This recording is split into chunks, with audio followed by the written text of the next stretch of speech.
Hey, it's Locksmith here. All right, we're going to do a little quick video here on how to change your battery on your 4-button keyless remote. So with this here, you will have a key ring on here, and to do the task you'll want to take the key ring off. Only tool you'll need for this is your actual key.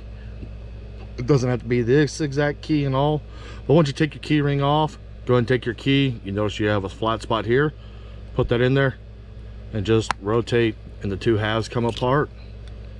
Your battery right here is a CR2032. Use your fingernail, pop it out,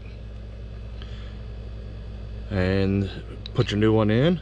You push down, flip it over, make sure it doesn't fall out. Take the two halves together,